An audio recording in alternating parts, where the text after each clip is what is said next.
नमस्कार. मालिकेच्या आजच्या भागामध्ये आपल्याला पाहायला मिळणार आहे की अरुंधतीचा आज रेस्टॉरंटचा पहिला दिवस आहे. आयुष्याला नवीन सुरुवात करत आहे. अरुंधतीच्या आयुष्यात ही खूप मोठी गोष्ट आहे आणि त्यामुळं आता अरुंधतीला भेटायला सुलेखाताई, नितीन आणि सर्वजण आलेले आहेत.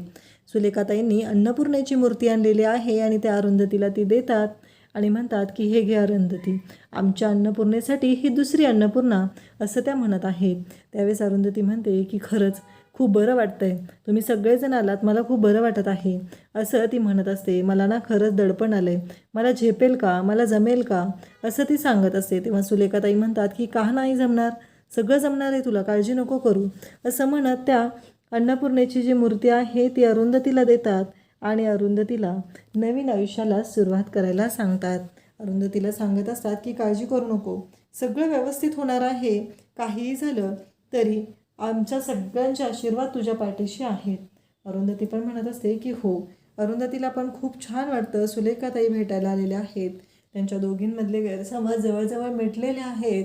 म्हणूनच तर सुरेखाताई पण एवढ्या प्रेमाने अरुंधतीशी चौकशी करत आहेत, तिला भेटायला आलेल्या आहेत. त्यानंतर नितीनने गिफ्ट आणलेलं असतं. नितीन ते गिफ्ट देतो आणि म्हणतो हे माझ्याकडून आणि वर्षाकडून. आता ते गिफ्टही अरुंधतीला दिलं जातं. त्यानंतर अनिशने आणलेलं असतं. अरुंधती म्हणते अरे तुम्ही सगळ्यांनीच काही ना काही आणले, एवढी काही गरज नव्हती या सगळ्याची. तेव्हा सगळेजण म्हणतात की नवीन सुरुवात करायची आहे ना, त्यासाठी आणलेलं आहे. अरुंधती गिफ्ट घेते आणि सगळ्यांना सांगते की तिथे बस, आम्ही तुमच्यासाठी चहा कॉफी काहीतरी मागवते. तेव्हा सुलेखाताई म्हणतात अगं त्याची काही गरज नाही आहे, ये इकडं तू पण, असं म्हणत सुलेखाताई तिथं अरुंधतीसोबत बोलायला जाणार असतात आणि ते सगळेजण बसत असतात. तेवढ्यातच आता देशमुख घरची सर्व मंडळी आलेली असतात. अरुंधती खूप खुश असते, सुलेखाताईंशी बोलत असते. या नव्या बिझनेसविषयी ती म्हणत असते की मला कळतच नाही आहे, म्हणजे हे सगळं जे मला आहे ते मला झेपणार आहे का, मला सुचत नाही आहे, असं ती म्हणत असते. त्यावेळेस सुलेखाताई म्हणतात अगं का नाही झेपणार, मान्य क्षेत्र नवीन आहे, पण तुला माहिती आहे का तुझ्याकडे आईची माया आहे, त्यामुळं मिहीरच्या आईचं हे स्वप्न नक्कीच तू पूर्ण करू शकशील, असं म्हणत अरुंधती त्यांना तिथे बसायला सांगते. सुलेखाताईंना पण खूप छान वाटत असतं. फायनली हे सगळं जे काही घडत असतं ते एवढं छान असतं आणि या सगळ्याचा आनंद हा इकडे अरुंधतीला झालेला असतो. आता देशमुखांच्या घरून पण सगळेजण आलेले असतात, सगळेजण तिथे खुश असतात. त्याचपेक्षा कांचन आली आहे या गोष्टीचा आनंद मात्र अरुंधतीला जास्त झालेला असतो. अरुंधती म्हणते अभि आणि ईशा आले नाहीत का, कारण अनिरुद्ध, संजना, ईशा आणि अभि एवढेच आलेले नसतात, घरातील बाकी सगळे तिथं आलेले असतात. त्यावेळेस लगेचच आप्पा, कांचन सुलेखाताईंना नमस्कार करतात आणि ते सुलेखाताईंशी बोलायला येऊ लागतात. त्यानंतर आपल्याला पाहायला मिळतं आरोही, यश सर्वजण तिथं असतात. सर्वजण छान बोलत असतात. सगळेजण अरुंधतीचं कौतुक करत असतात आणि म्हणत असतात की काळजी करू नको, या रेस्टॉरंटमध्ये खरंच तुझ्या हातचे पदार्थ खायला लोक येणार आहेत, तू सेलिब्रिटी झालेली आहेस आई, सेलिब्रिटी झालेली आहेस, असं सांगत असतात. इकडे अरुंधती कांचन आणि आप्पांना नमस्कार करते, त्यांचे आशीर्वाद घेते, कारण आता नवीन आयुष्याला सुरुवात होत आहे, नवीन काहीतरी चालू केलेलं आहे, या गोष्टीचा आनंद तिलाही झालेला असतो.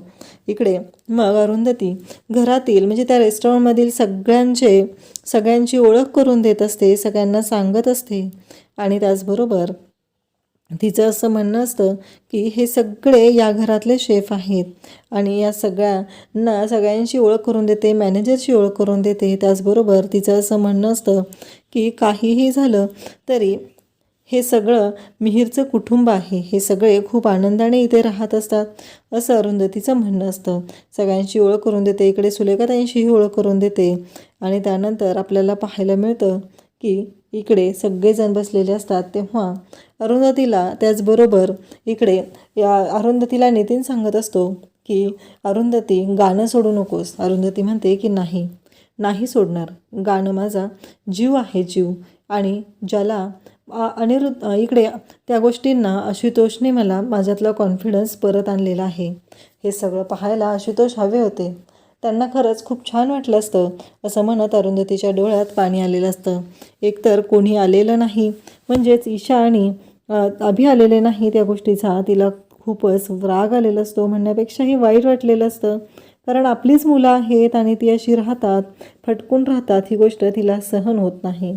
त्यानंतर आपल्याला पाहायला मिळतं की इकडे अनिरुद्ध आणि अभि बोलत असतात. त्याचबरोबर संजना तिथं असते. अनिरुद्ध म्हणत असतो की कळते का तुला हे काय केलेलं आहेस ते? तुला माहिती आहे का, तू आई आप्पांसमोर डायरेक्ट म्हणालास की काय गरज आहे? अरे तुझ्या लक्षात येतंय का? त्यावेळेस इकडे अभि म्हणतो पण मी सावरून घेतलं ना नंतर. त्यावेळेस संजना म्हणते म्हणजे? त्यावेळेस तिला कळतं की अभि इकडे आप्पांच्या आणि काजच्या समोर म्हणालेला असतो की त्यांना काही कोणत्या टेस्ट करायची गरज नाही, ते ठणठणीत बरे आहेत. म्हणूनच तर आता इकडे काळजी वाटत आहे की काय झालेलं आहे. त्याचबरोबर इकडे आपल्याला पाहायला मिळतं की तेवढ्यात ईशा तिथं आलेली आहे आणि ईशा म्हणत आहे की काय बोलला तू? नाही काय बोलला तुम्ही? म्हणजे बाबांना हार्ट अटॅक आलेलाच नव्हता, हे सगळं नाटक होतं. तेव्हा मात्र आता संजना त्याचबरोबर अभि अनिरुद्ध यांना धक्का बसतो. ती ओरडायला लागते की तुम्ही मला का सांगितलं नाही? का लपवून ठेवलं तुम्ही माझ्यापासून हे? का मला सांगितलं नाही? असं म्हणत इकडे ईशा भांडत असते. तेव्हा ईशाला संजना म्हणते बघितलंच ना तू काय आहे ती, फुटकळ तोंडाची, तुझ्या तोंडात काही राहत नाही आहे आणि तू मग सगळ्या गावभर बोंबा मारत बसली असती. काही गोष्टी असतात ना त्या शांतच ठेवायच्या असतात, त्या नसतात सांगायच्या सगळ्यांना. तेव्हा ईशा म्हणते की फुटकळ तोंडाची किंवा बोंबा मारणारी कोण आहे हे तुला चांगलंच माहिती आहे. त्यापेक्षाही एक गोष्ट लक्षात ठेव की माझे बाबा आहेत आणि माझ्या बाबांवरती माझं सगळ्यात जास्त प्रेम आहे. तू करतेस ना त्याच्यापेक्षाही जास्त माझं बाबांवरती प्रेम आहे, असं ती सांगत असते. मला किती टेन्शन आलेलं, मला सांगायचं होतं ना, असं तिचं म्हणणं असतं. त्यावरती सगळेजण तिला म्हणत असतात की हो ठीक आहे, पण आता ही गोष्ट तुला कळलेली आहे, ही कोणालाही कळू देऊ नको, असं ईशाला सांगत असतात. ईशा म्हणते की नाहीच कळणार, मी नाही का सांगणार कोणाला. खरं तर ही गोष्ट ईशापासून सगळ्यांनी लपवून ठेवलेली असते, कारण ईशा सगळ्यांना सांगत बसेल याची भीती सगळ्यांना वाटत असते. म्हणूनच त्यांनी ही गोष्ट ईशापासून लपवलेली असते. त्यानंतर आपल्याला पाहायला मिळतं की संजना ईशा या दोघींमध्ये जोरदार भांडण सुरू होतं आणि ईशा म्हणायला लागते की तुला माहिती आहे का, अगं चीट कॅमेऱ्याच्या पुढं केलेस तू, कॅमेऱ्याच्या पुढं कोण चीट करतं का, असं ईशा म्हणत असते. तेव्हा मात्र संजनाला खूपच वाईट वाटतं, कारण संजनाची चोरी असते ती कॅमेऱ्याच्या पुढे पकडली गेलेली असते. त्यामुळं तर सगळ्यांना असं वाटत असतं की इकडे संजना ही चीटर आहे, संजनाची चोरी पकडून दिलेली असते आणि त्यामध्ये सगळ्यात मोठा सिंहाचा वाटा असतो तो म्हणजे यशचा. यशनेच हे केलेलं असतं, कारण संजनाने अरुंधती आणि मिहीरच्या विरोधात कारस्थान केलेलं असतं आणि त्या सगळ्या कारस्थानासाठी इकडे असा बदला घेतलेला असतो. त्याचबरोबर अरुंधतीला स्पर्धा जिंकू नये म्हणून हे सगळं संजनाचं कारस्थान असतं आणि ते कारस्थान एका व्हिडिओमध्ये कॅप्चर झाल्यामुळं संजनाच्या खानदिशी मीडियाच्या समोर अरुंधतीने वाजवलेली असते आणि त्याचबरोबर संजनाला तिची लायकी दाखवलेली असते. तेव्हा ईशा आणि अनिरुद्ध एकमेकांचा हात हातात घेतात. अनिरुद्ध म्हणतो की हो काळजी करू नको, मला माहिती आहे तू कोणालाही सांगणार नाहीस. आणि ईशाला संजना म्हणते की आता तोंड बंद करायचं. इकडे सगळेजण बसलेले असतात, अरुंधतीला सजेस्ट करत असतात की गाणं बंद करू नको. तेव्हा नितीन आणि यश म्हणतात की आता सध्या कसं आहे माहिती आहे का, काही रेस्टॉरंटमध्ये इथे गाणं गायलं जातं आणि मग आलेल्या कस्टमरला तेवढीच एंटरटेनमेंट मिळते, तर आपण ते सुरू करूया असं बोललं जात असतं, असं नितीनने सल्ला दिलेला असतो. आणि त्याचबरोबर सगळेजण म्हणतात की हो. इकडे अरुंधतीला एकच महत्त्वाचा सल्ला असतो, तो म्हणजे अरुंधतीने गाणं सोडू नये, कारण गाणं म्हणजे तिचा प्राण आहे. अरुंधती म्हणते की नाही, मी कधीच गाणं सोडणार नाही, कारण गाणं हे माझ्या आयुष्यात आलेलं आहे, ते आशुतोषमुळं आलेलं आहे आणि मी कधीच गाणं सोडण्याचा विचारही करणार नाही. त्याचबरोबर आता अनिश आणि यश पण इकडे अरुंधतीला म्हणतात की आपण आपल्या कॅफेमध्ये म्हणजेच या रेस्टॉरंटमध्ये लाईव्ह असं म्युझिक चालू ठेवूया, म्हणजे येणाऱ्या कस्टमरलाही खूप छान वाटेल आणि कोणत्या दिवशी काय परफॉर्म करायचं आहे हेही ठरलं जाईल. आणि आता सगळेजण अरुंधतीचं कौतुक करतात.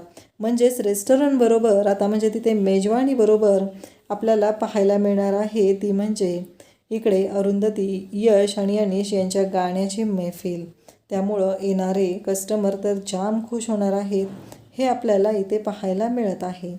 त्यानंतर ईशा त्याचबरोबर यश सर्वजण तिथं असतात, सर्वजण बोलत असतात आणि अनघाही तिथं असते. अनघाही म्हणत असते की खरंच ताई खूप छान वाटते, आज फायनली प्राऊड फील होतं आहे, तू जे आहे ते आयुष्यात करून दाखवलेलं आहे, तुला जे कमवायचं होतं ते तू कमवलेलं आहे. पण इकडे कांचनचं असं म्हणणं असतं की नाही, अरुंधती इथे हॉटेलमध्ये गाणार नाही. काही झालं तरी हे योग्य नाही असं कांचन म्हणत कांचनने नेहमीप्रमाणे विरोध केलेला असतो आणि कांचन ही तोंड फुगवून बसलेली असते. तिला कितीही कोणीही सांगितलं तरी कांचन ऐकायचं काही नाव घेत नसते. हे आता सगळ्यांनाच माहिती झालेलं आहे. मग इकडे अरुंधतीशी सुलेखाताई बोलू लागतात. त्या म्हणतात की खरंच अरुंधती, आज हा दिवस बघायला अशू असायला हवं होता इथं. तेव्हा अरुंधती म्हणते हो ना.